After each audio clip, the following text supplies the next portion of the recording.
traducir el RNA a una proteína. Esa es la clase que falta. Y dando continuidad al programa, sin contar con esto, entramos a la parte de ahora de genética. Y vamos a comenzar la parte de genética. A partir de ahora, todo el contenido de las clases en adelante del miércoles van a ser contenido de genética. Ya se acabó, bueno, prácticamente se acabó el contenido de biología molecular, pero lo último de biología molecular, la parte de traducción. A partir de ahora son clases de genética, y generalmente las clases de genética no tienen tanto contenido teórico, o ese contenido teórico se aplica mucho más a ejercicios. Vamos a tener bastantes ejercicios para hacer. Yo creo que todavía no les pasé el ejercitario. ¿Verdad que no? El ejercitario, yo les voy a pasar un ejercitario que tiene muchísimos ejercicios. Todos esos ejercicios son de selección múltiple, ¿sí? Que probablemente ustedes ya tienen, porque así como tienen clases por adelantado, ustedes consiguen, probablemente hay gente que ya tenga el ejercitario. ¿Tienen el ejercitario? ¿No tienen? Excepcional.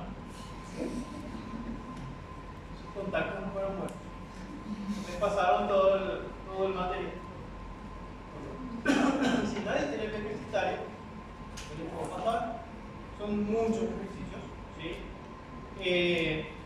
Son todos en selección múltiple, solo que para resolver esa selección múltiple ustedes tienen que desarrollar el ejercicio, ¿sí? De cualquier forma, esos ejercicios de selección múltiple ya tienen marcada la respuesta correcta. ¿Por qué yo hago eso? Para que ustedes, por su cuenta, ¿sí? Y de hecho ustedes van a hacer por su cuenta esos ejercicios. Si ustedes llegan a la respuesta correcta, sin mi ayuda, entonces nosotros no desarrollamos ese ejercicio. Vamos a desarrollar los ejercicios a los que ustedes no puedan llegar a la respuesta correcta. ¿Sí? Porque son muchos. Pero en cada clase que tengamos, ¿sí? Ya vamos a ir resolviendo durante las clases algunos ejercicios de ese ejercitario. Vamos a resolver puntos, otros van a quedar a su cargo, y eso que queden a su cargo ustedes van a intentar de resolver. Si no consiguen llegar a la respuesta correcta, vamos a destinar algunos días para resolver ejercicios. Pero esos ejercicios que vamos a resolver son aquellos que ustedes no pudieron llegar a la respuesta correcta. La respuesta correcta está marcada así en una franja amarilla. El ejercitario tiene un enunciado y tiene, por ejemplo, 5 opciones. Si la opción B está toda marcada en amarilla, quiere decir que esa es la respuesta correcta. ¿Entiende la idea? Sí. ¿Sí? Entonces es un poco de una estrategia de autogestión. Ustedes van haciendo esos ejercicios, y ustedes me dicen, profe, el ejercicio 15 no nos sale. No podemos resolver el ejercicio 15. ¿No? Sabemos por qué la respuesta correcta es la C. Entonces, ese ejercicio 15 nosotros vamos a desarrollar en la pizarra. ¿Está bien? ¿Sí? Y lo que vamos a ver ahora son ese contenido que se llama, o que se denomina, mutaciones cromosómicas. Nosotros habíamos visto anteriormente un contenido de mutaciones. Solo que esas mutaciones que nosotros vimos eran las mutaciones puntuales, que de hecho les apareció en el examen. ¿Quién me definió una mutación puntual?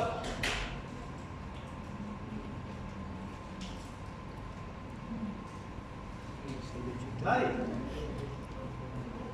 Tenemos una secuencia de ADN. Sí, tenemos una secuencia de ADN.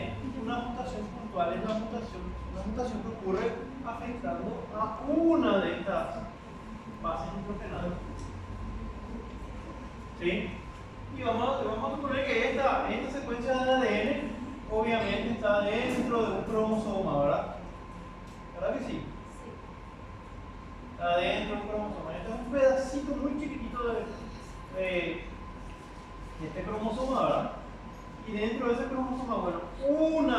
esas bases nitrogenadas tienen un error. Una, esa es una mutación puntual. Existen otros tipos de mutaciones donde todo un conjunto de una región completa del cromosoma se altera. ¿Sí? Una región completa del cromosoma se altera. Entonces la alteración, para la redundancia, ¿sí?, no está involucrando apenas a una base nitrogenada, sino que a un grupo de todo. ¿Se entiende la diferencia?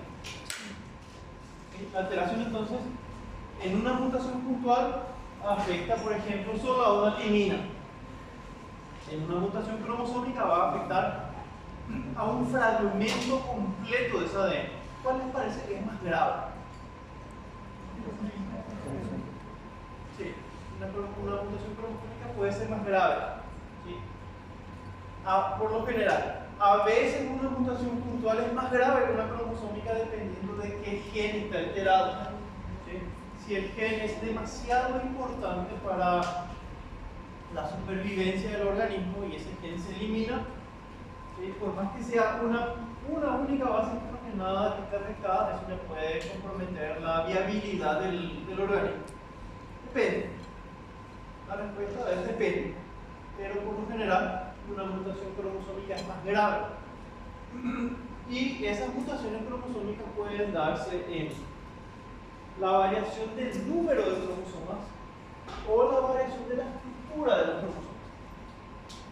¿Sí? Tenemos dos tipos de mutaciones cromosómicas. Dos tipos.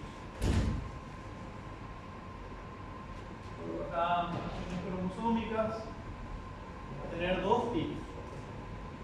Una que es variación en el número, que puede afectar el número de cromosomas, y otra que puede afectar la estructura. Vamos a ver en qué consiste eso. Como habíamos dicho, entonces las alteraciones pueden ser numéricas o estructurales. Una alteración numérica, como su nombre dice, ¿sí?, hay un cambio en el número de cromosomas. ¿Cuál es el número normal de cromosomas en la especie humana? 46. 46. Si yo estoy hablando de una alteración numérica, lo que va a cambiar es ese número 46. El individuo ya no va a tener 46 cromosomas, puede tener 47, puede tener 48, puede tener 45. ¿De qué otra forma se podía denominar a ese número de cromosomas? ¿Cuál era otra palabra sinónimo? ¿Cuál es el número normal? 46. 46. Yo puedo representar esto por 2n. ¿Qué era n? El número diploide. ¿Qué era n? ¿Qué era n? ¿Qué era n? ¿Alguien dijo por ahí? Número diploide. La ploidía. Diploide. La ploidía es n. ¿Qué era ploidía? Voy a rememorar esto con ustedes porque ahora en la clase de cinética, en el contenido de cinética, vamos a necesitar recordar eso. ¿Qué era la ploidía? ¿Alguien se anima a decir? Aunque se equivoque. No importa si se equivocan acá. Porque no se pueden equivocar en el examen parcial después. Ahora no se pueden equivocar. El número de cromosomas sí se puede definir de esa forma. El número de cromosomas que contiene un gameto o el número de juegos cromosómicos el libro va a usar esa palabra. El número de juegos cromosómicos. ¿Cuántos juegos cromosómicos tiene un ser humano? 23.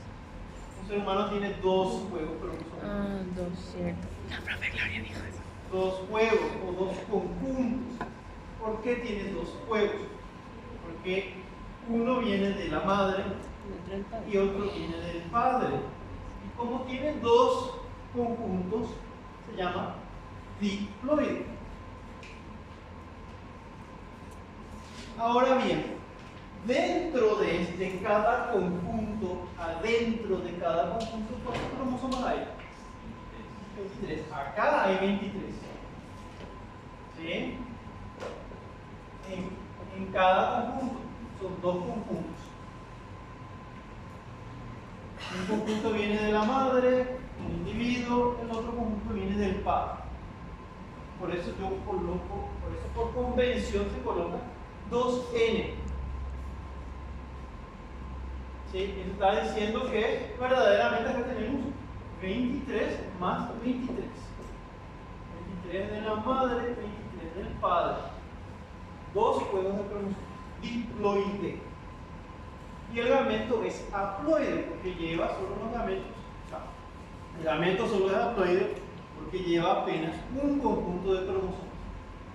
Si estamos hablando del padre, es un espermatozoide que lleva solamente 23 cromosomas del padre. Si estamos hablando de la madre, es un óvulo que lleva 23 cromosomas de la madre. Si estamos hablando de una célula somática, si estamos hablando de una célula muscular, ¿cuántos juegos cromosómicos tiene esa célula muscular? 2. Esa pregunta es problemática. Puede ser una trampa del profesor, porque a veces esa célula muscular tiene varios núcleos, la única célula. Ahí puede entrar la discusión, bueno, dependiendo del número de núcleos, la haploidía puede variar. ¿Sí? Pero si fuese de forma estricta, aquí independientemente del número de núcleos, siempre un conjunto va a ser de la madre y el otro conjunto va a ser del padre. Agarrando una célula menos problemática, que puede ser una célula epitelial que tiene un solo núcleo, bueno, hay un solo núcleo y dentro de ese núcleo hay dos conjuntos de cromosomas, uno de la madre, otro del padre.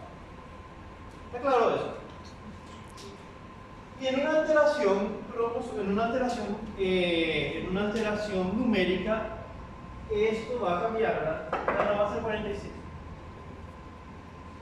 Puede haber un cromosoma extra, o puede faltar un cromosoma, dependiendo de eso vamos a tener 47, 48, 45, ¿sí?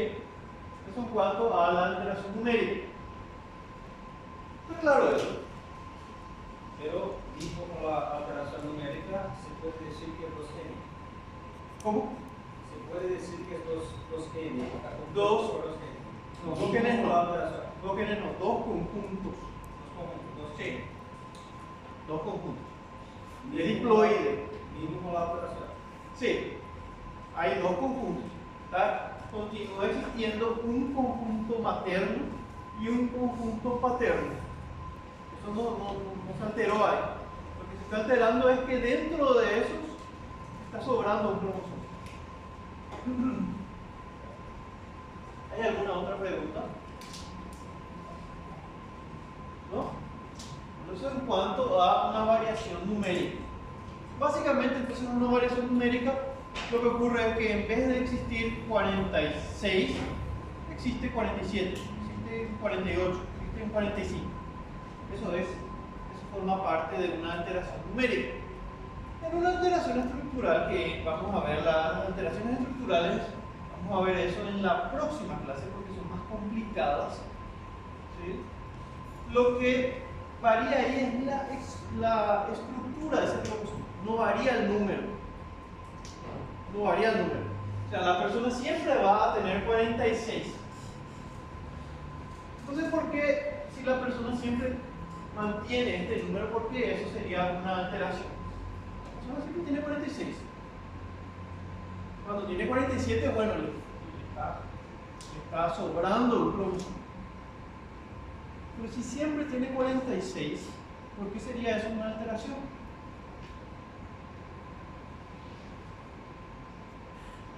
Por ejemplo, en el síndrome de Down. El síndrome de Down sobra un cromosoma. El individuo tiene 47. ¿Sí? Pero hay momentos donde el individuo tiene 46, pero igual se considera una alteración. ¿Por qué? Porque un cromosoma puede estar alterado. ¿En qué forma?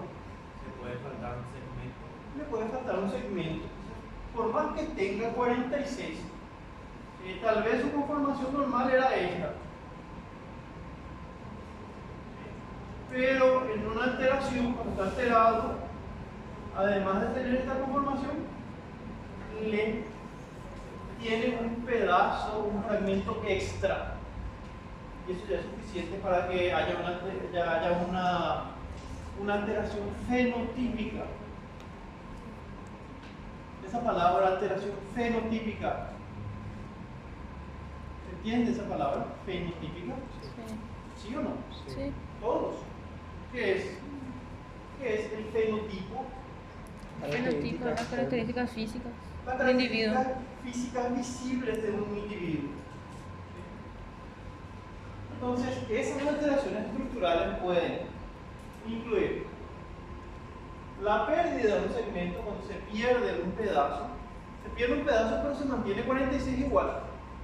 Y yo puedo perder este pedazo de aquí, todo este pedazo, pero igual juntando los cromosomas tengo 46. Puede duplicarse un segmento. ¿Sí? A lo mejor esta punta de aquí tenía que llegar hasta aquí, no me se duplicó, está más largo. O se puede dar un reordenamiento, eso vamos a ver en la próxima clase. Un reordenamiento es cuando un segmento de un cromosoma se rompe y se intercambia con otro. Por ejemplo, yo tuviese un cromosoma marrón,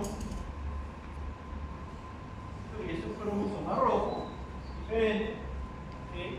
En un reordenamiento lo que ocurre es que estos cromosomas intercambian pedazos. Y esto, por ejemplo, puede romperse y todo ese pedazo que estaba acá se une acá. Es un reordenamiento. Generalmente eso ocurre en células tumorales, se puede ver eso. Resumiendo, lo que vamos a ver hoy de todo esto son las alteraciones numéricas. Y cuando hablamos de alteraciones numéricas, hay algunos términos que uno tiene que conocer. Uno de ellos hace referencia a la aneuploidía. Una situación donde hay una aneuploidía simplemente es un individuo que tiene un cromosoma de más o un cromosoma menos. Eso es un individuo aneuploide.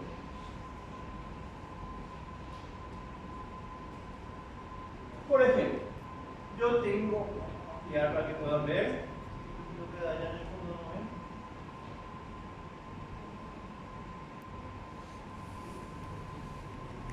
Una aneuploidía entonces incluye el número normal, ¿sí? Con un número X de cromosomas sobrando o en falta. Por eso dicen más menos X. No es el cromosoma X. Eso puede ser engañoso. X se refiere a un número de cromosomas que se pueda perder o ganar. Entonces, si esta X verdaderamente es un cromosoma y es un cromosoma que se perdió, ¿sí? Yo tengo 2N menos 1, porque ese individuo perdió un cromosoma.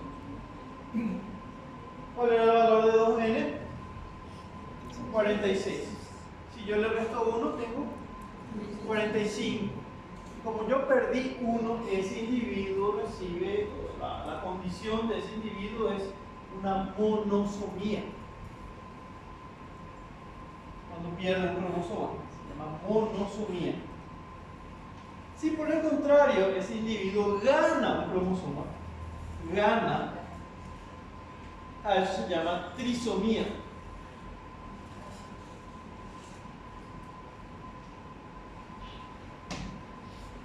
¿Quién me da un ejemplo de una trisomía? Trisomía 21, síndrome de Down. Sí, por ejemplo, en el síndrome de Down hay 3 cromosomas 23. 3. Hay un exceso de cromosomas. 23. No, 21, profesor. 21. Perdón, 21. Exactamente, 21. ¿Cuánto tendría que haber? Normalmente. Normalmente, ¿cuánto tendría que haber? 2. Sí, ¿verdad? Uno del padre, uno de la madre, y acá está sobrando uno. ¿De dónde vino eso? Si ya hay uno del padre y hay uno de la madre, ¿de dónde vino ese tercero? Puede ser el padre. Otro cromosoma suele perder, porque algunas partecitas y llega. ¿Ustedes tienen el grupo de síndrome de Down? ¿No? Lo que pasa es que está muy chico. Siempre uno es la madre, uno es el padre, pero a veces ocurre un error. Y ese cromosoma extra puede venir también del padre, por ejemplo. Si el error ocurrió en el padre, él puede heredarle un cromosoma extra a su hijo. ¿Sí? O ese error también puede ocurrir en la madre. Y la madre le puede heredar un cromosoma de más a su hijo. Entonces, ese tercer cromosoma puede venir de cualquiera de los progenitores, tanto de la madre como del padre.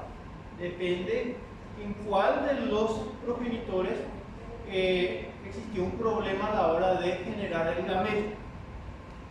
¿Sí? Bueno, y si en vez de ganar uno ganó dos, se llama tetrasomía, si ganó tres se llama pentasomía, etc. El tipo más frecuente de alteración cromosómica es las aneuploidías, lo que uno más encuentra en la clínica. Pacientes que tienen un cromosoma de más, un cromosoma menos. ¿Quién me da un ejemplo de monosomía? Turner. Sí. Eso vamos a ver en la próxima clase. En el síndrome de Turner, ¿qué está faltando? ¿Ah? ¿Qué falta? Un cromosoma X. La mujer normalmente tiene dos cromosomas X, pero hay mujeres que tienen un solo cromosoma X, uno solo. ¿Sí? Porque ni siquiera es que perdieron, no recibieron ese cromosoma. Está mal decir que perdieron el cromosoma, porque uno pierde alguna cosa que alguna vez tuvo. Esas mujeres nunca recibieron ese cromosoma X. Vamos a ver la próxima clase. Bueno, entonces quedó claro lo que es una aneuploidía. Otra situación de una alteración del número son las euploidías. En las euploidías, atiendan muy bien esto acá. En la aneuploidía, ¿qué se ganaba o qué se perdía? En la aneuploidía se perdía un cromosoma, se perdían dos, se ganaba uno. Sí, pero era solamente uno o dos. En la euploidía se gana todo un conjunto cromosómico. Entonces el individuo puede ser triploide, por ejemplo.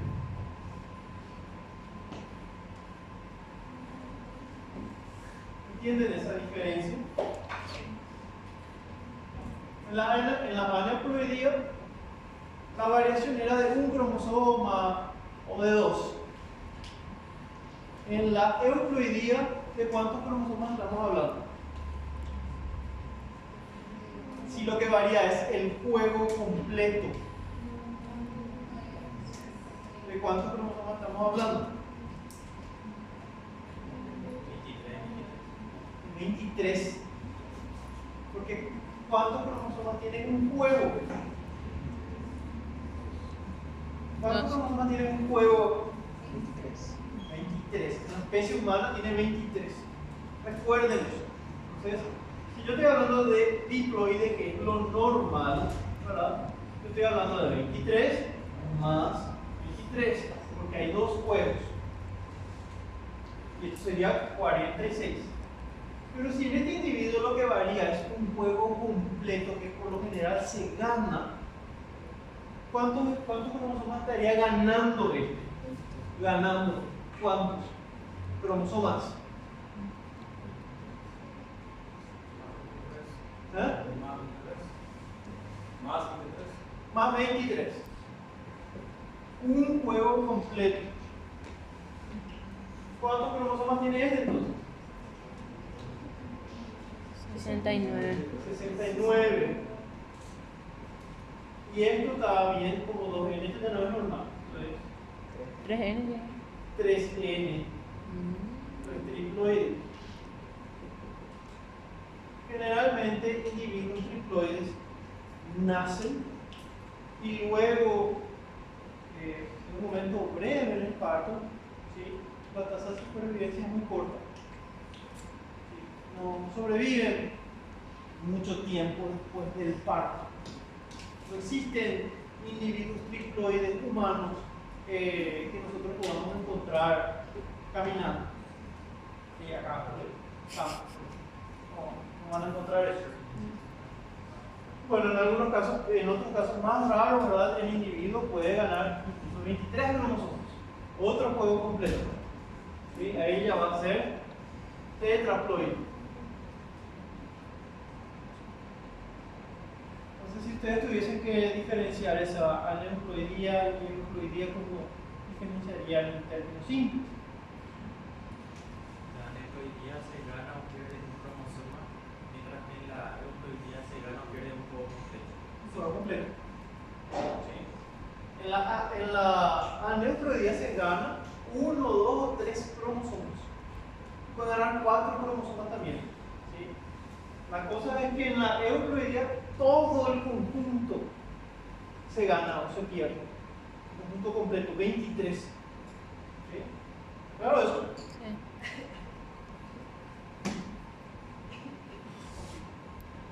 ¿Puedo continuar? ¿Sí o no? Sí.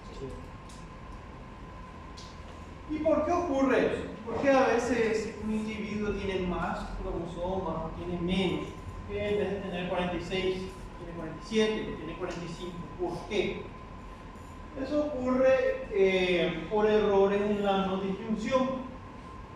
¿Qué es una no disyunción? Una no disyunción es un fallo, ¿sí?, de la separación de los cromosomas.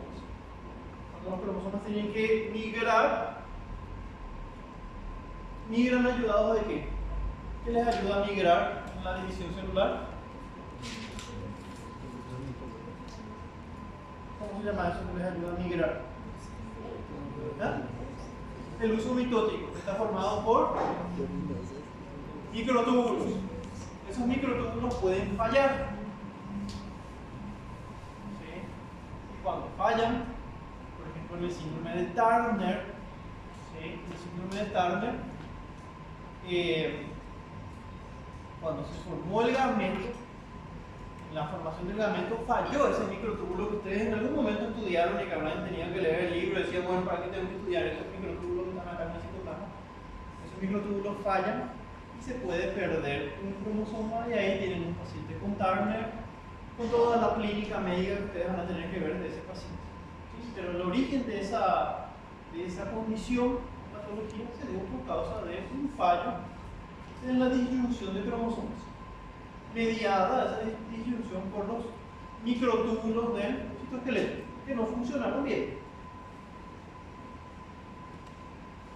Imagínense ustedes que el ser humano está constantemente produciendo gametos y la exposición a factores ambientales, qué sé yo, tabaco, fármacos, etc., en algún momento puede afectar ese gameto. ¿Sí? Y si ese gameto es fecundado, ahí puede haber una monosomía, una trisomía, etc. Y vamos a ver el proceso meiótico normal para que ustedes se acuerden, porque no se acuerdan nada de eso. Normal que no se acuerden.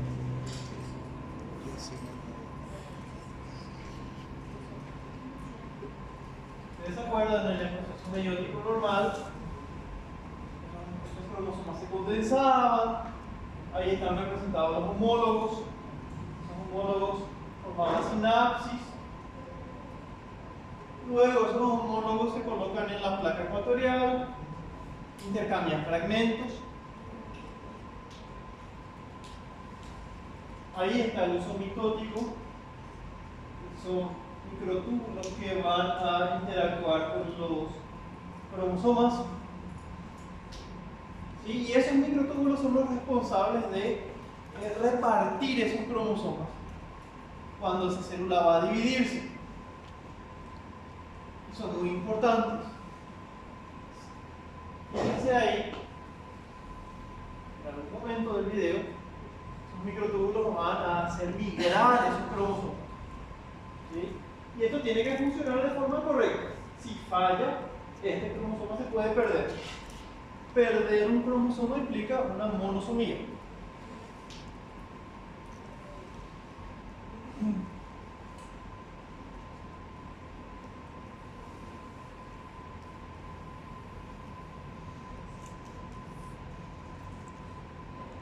Si ustedes se acuerdan, todo esto era el proceso meiótico. Entonces, quiero que revisen después esto de vuelta, este slide.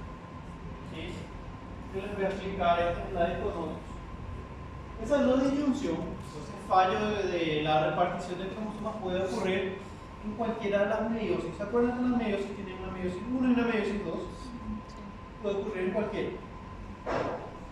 Entonces, vamos a ver primero el caso donde la no disyunción ocurre en la meiosis 1. Fíjense acá. Esto de aquí tendría que haber un círculo también indicando que es una célula. Pero esa célula va a dividirse y cuando se divide los cromosomas tienen que ir de forma igualitaria a cada célula hija. ¿Me acompañan hasta ahí? ¿Sí? ¿Qué pasó acá? Acá hubo una no disyunción en la primera meiosis. ¿Por qué? Porque estos cromosomas, ¿sí?, tenían que repartirse de forma igualitaria a cada una de las células hijas. Entonces, un cromosoma tenía que ir a esta célula de aquí y el otro cromosoma tenía que ir a la otra célula. Eso no pasó. Ambos cromosomas migraron a la misma célula. Entonces acá tenemos un exceso de cromosomas y acá tenemos una falta de cromosomas. Esa es la primera meiosis. Esa primera meiosis está seguida por una segunda meiosis, donde la célula va a volver a dividirse. Y acá puede ocurrir una disyunción normal, ¿sí? Pero independientemente de eso, aquí ya hay un exceso de cromosomas. ¿Cuántas copias de un cromosoma en particular debería tener un gameto? ¿Se dan cuenta de todas las preguntas que se pueden hacer para selección múltiple? Entonces, puede ser una pregunta de examen.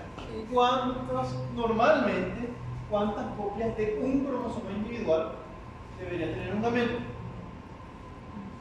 Uno, ¿verdad?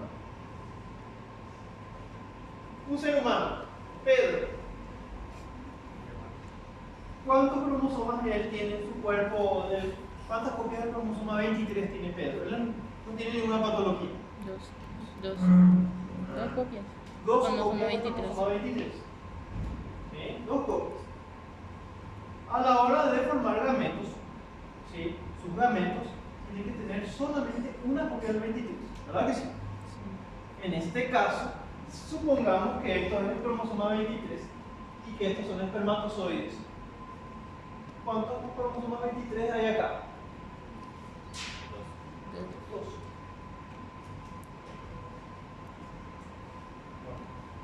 Y si esto es fecundado, ¿qué tenemos por resultados? Vamos a tener, al final de una meiosis tenemos 4 gametos, ¿verdad?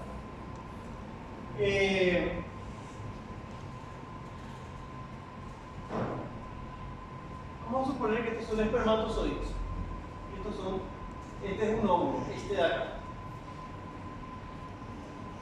y está representado el cromosoma 23.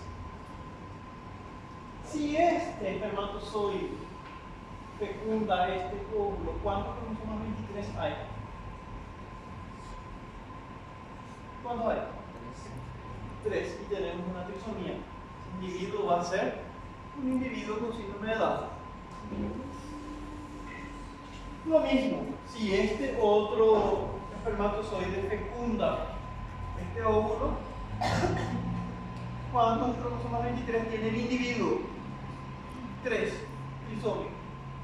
Pero se acuerdan que siempre son 4 sexos. Como existió una disyunción en la primera, la otra mitad de células tienen cromosomas 23. No tienen. Porque todos los cromosomas 23 se fueron a estos espermatozoides. Entonces, este espermatozoide no tiene cromosoma 23. Cuando fecunde el gameta haploide, ¿cuántos cromosomas 23 tendrá esa persona? Solo uno. ¿Cómo se denomina esa persona que tiene un solo cromosoma de una tipo?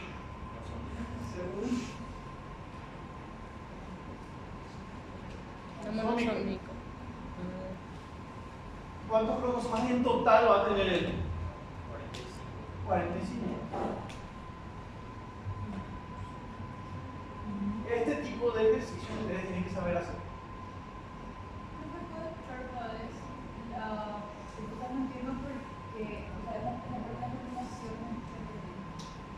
La parte de la fecundación.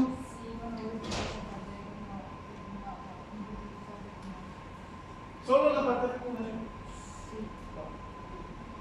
Vamos a suponer que estos cromosomas azules representan células o gametos masculinos. Entonces son espermatozoides. Y vamos a suponer que esos cromosomas son copias del 23. Este espermatozoide tiene 2 cromosomas 23. 2. El espermatozoide. Cuando ese espermatozoide fecunde este óvulo, este de aquí, así que voy a representar solo el 23, solo el 23, así, y yo tengo un espermatozoide que está viniendo con 2 cromosomas 23, y voy a tener un cigoto que va a tener 3 cromosomas 23. Va a tener una trisomía para el 23. ¿Sí? ¿Entiendes? Lo mismo puede pasar con el Turner. En el Turner puede ocurrir que esto de aquí, el óvulo, tenga un cromosoma X. ¿Está bien? Está perfecto. ¿Sí? Pero puede ocurrir que el espermatozoide no tenga ningún cromosoma X. No tiene ningún cromosoma X. No tiene. Entonces vamos a tener una fecundación donde ese cigoto tiene solamente un cromosoma X. Solo uno. ¿Qué es lo que se considera normal? Que exista XX o XY, ¿verdad? En aquel caso se denomina X0, porque el espermatozoide, se ocurrió en el hombre el error, el espermatozoide no está no está aportando ningún cromosoma X, y el individuo, en este caso la mujer, resultante tiene solamente un cromosoma X, le falta el otro componente del par sexual. ¿Hay alguna duda en cuanto a eso? Ese tipo de ejercicio ustedes van a tener que hacer. Esto les va a esperar en la cuarta parcial. De hecho, ustedes van a hacer eso. El ejercitario trae algunos ejercicios de ese tipo. No son difíciles de hacer.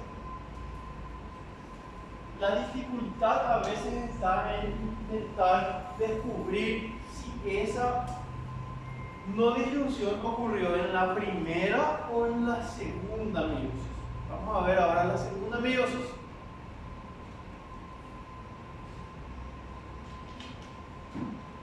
Recuerden, siempre la meiosis tiene dos divisiones celulares. Entonces, cuando la no disyunción ocurre en la segunda meiosis, que es la segunda división, en la primera no hay problema. Acá hay un par de cromosomas y cada uno fue a una célula en particular. En la primera división meiótica. Y se separaron. Esto fuesen los cromosomas. Se separaron a cada célula. No hay problema. Pero ese gameto tiene que sufrir otra división. Y en esa otra división puede haber una no disyunción. Y eso está ocurriendo acá. A la hora de tener la segunda división. Fíjense, luego de la primera meiosis tenemos dos células. Cada uno con un cromosoma. Se tiene que volver a dividir. Cada una de estas dos. Esta se va a volver a dividir en dos. Aquí puede haber una disyunción normal. Eso quiere decir que cada una de las cromátidas va a cada una de las células hijas. Esto de aquí vino acá, esto de aquí vino acá. No hay ningún problema. Pero la otra célula, ¿sí?, que también tiene dos cromátidas hermanas, esas dos cromátidas hermanas tendrían que haberse separado así. Y no se separan. Migran juntas. Vienen acá. Entonces, esta célula tiene un exceso de cromosomas. Esta tiene una falta. ¿Entiende eso? Nuevamente, ¿qué consecuencias tenemos? Si consideramos que esto es un espermatozoide que fecunda este óvulo, esto es normal, anormal. Normal, ¿verdad? Porque tiene un cromosoma de cada tipo. Un cromosoma materno y un cromosoma paterno. Vamos a llamarle 23 de vuelta. El cromosoma 23. El cromosoma 23 materno, el cromosoma 23 paterno. Si este de aquí fecunda este, es normal. Si este ¿cuántos cromosomas tiene ya? 2. Fecunda este de aquí, ahí tenemos un trisómico. Y este que no tiene ningún representante, el cromosoma 23, si fecunda este a uno, vamos a tener un monosómico. Entonces, ¿cuánto a números? ¿Cuánto a estadísticas? ¿Cuál sería peor? La no distinción en la primera o en la segunda, ¿y por qué? La primera. ¿Por qué en la primera y en la segunda? Porque así como resultado no sale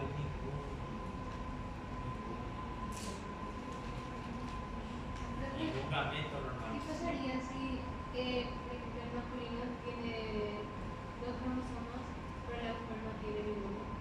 No tiene ninguno. Eso se llama disomía uniparental. Vamos a ver eso en el síndrome de Angelman y Prader-Willis. Puede pasar.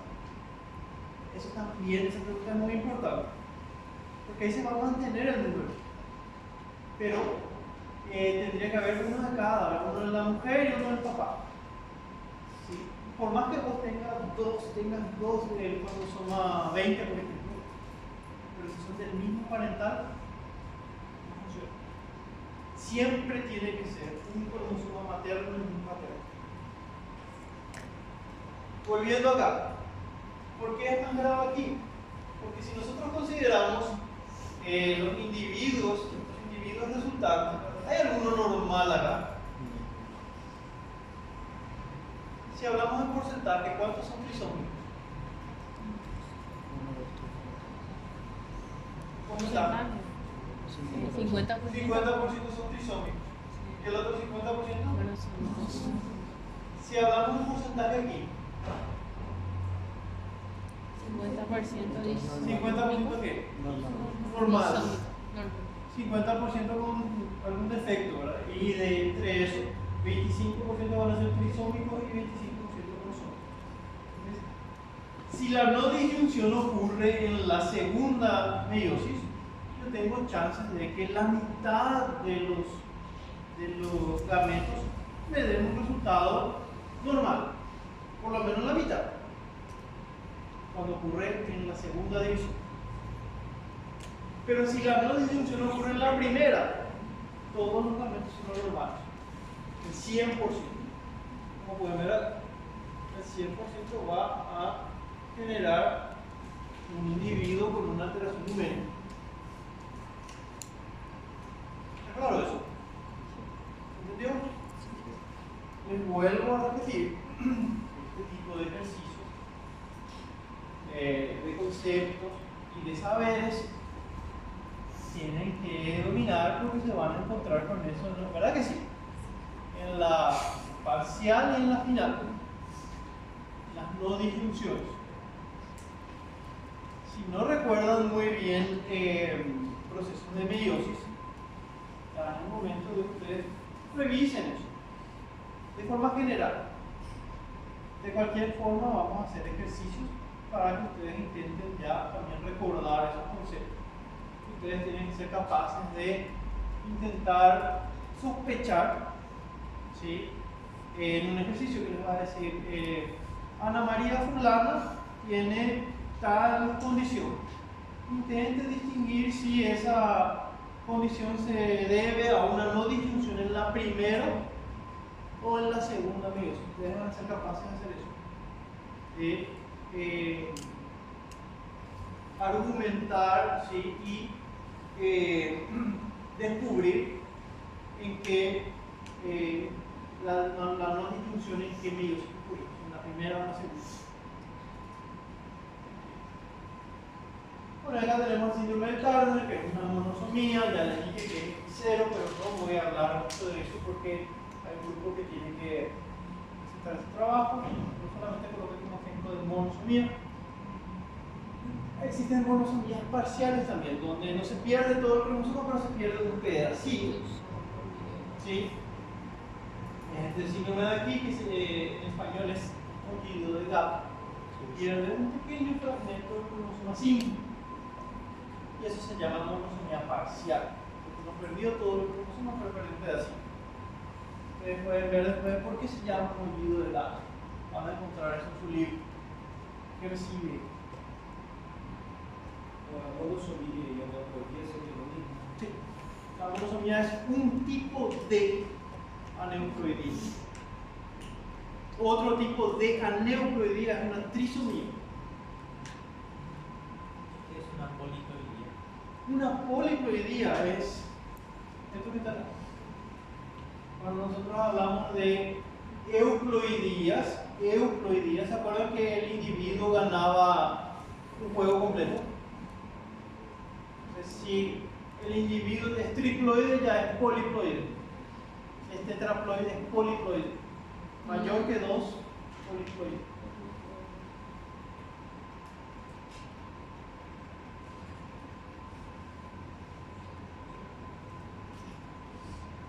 Y hay otras trisomías, que son las que vamos a ver en las posiciones. La de Klinefelter, la de síndrome de Down, esta probablemente no vamos a ver, que se denomina supermujer, cuando le sobra un cromosoma X. De tener 2 tiene 3. De forma equivocada se nombró eso supermujer. Síndrome de Patau, Edward, entre otros. Y hasta ahí es la clase, porque la siguiente son las variaciones en la estructura. Todo esto tuvo que ver con una variación en el número. La siguiente clase es cómo varía la estructura. Ahí viendo todo esto. No es difícil. Solamente que es un poquito más contenido. Pero no es más difícil que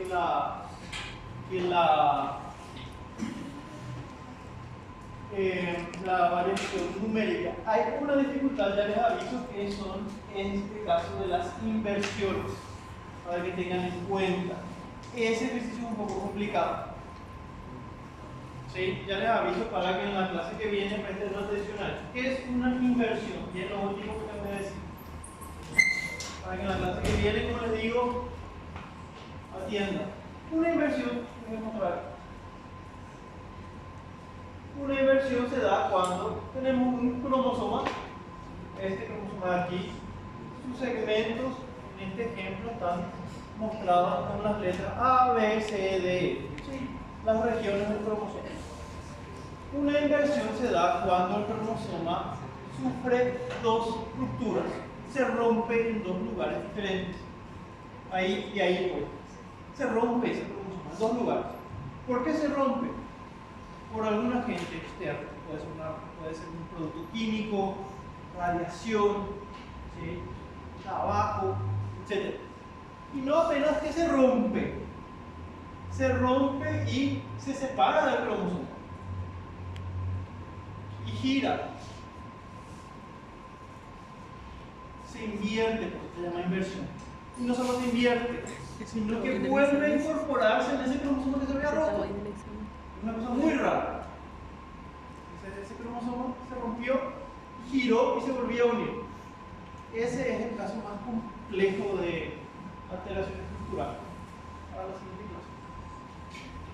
Acá en la clase 2 voy a hablar con las personas que todavía deben seminarios